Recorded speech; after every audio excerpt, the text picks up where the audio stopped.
starting point of all achievement is desire. Keep this constantly in mind. Weak desire brings weak results, just as a small fire makes a small amount of heat. When defeat comes, accept it as a signal that your plans are not sound, rebuild those plans, and set sail once more toward your coveted goal. You are the master of your destiny. You can influence, direct, and control your own environment. You can make your life what you want it to be. Do not wait, the time will never be just right. Start where you stand, and work whatever tools you may have at your command, and better tools will be found as you go along. Before success comes in any man's life, he is sure to meet with much temporary defeat, and, perhaps, some failure. When defeat overtakes a man, the easiest and most logical thing to do is to quit. That is exactly what the majority of men do.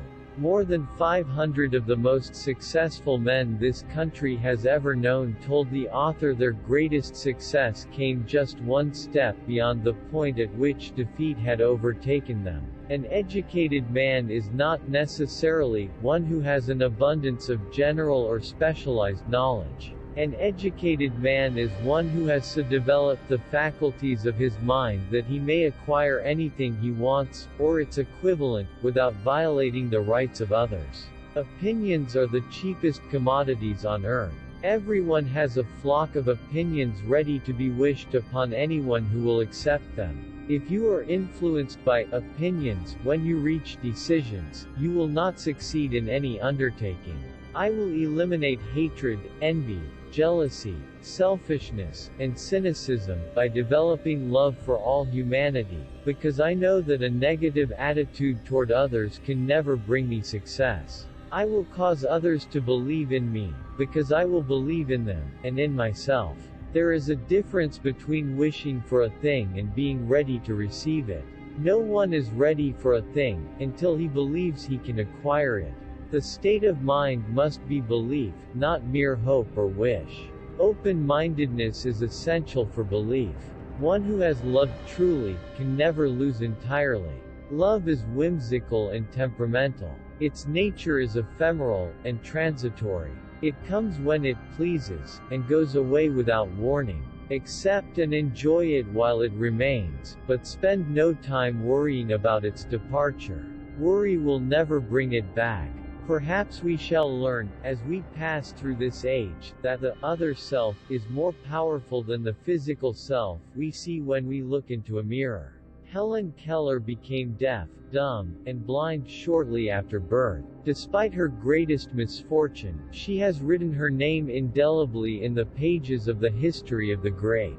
Her entire life has served as evidence that no one is ever defeated until defeat has been accepted as reality.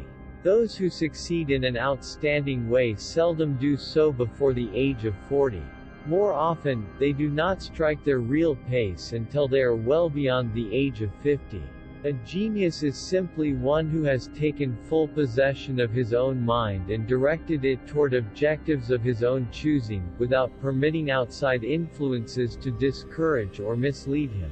A genius is simply one who has taken full possession of his own mind and directed it toward objectives of his own choosing, without permitting outside influences to discourage or mislead him.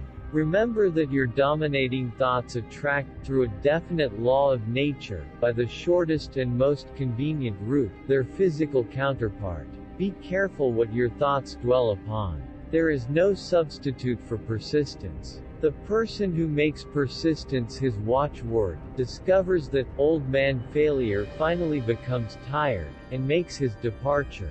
Failure cannot cope with persistence.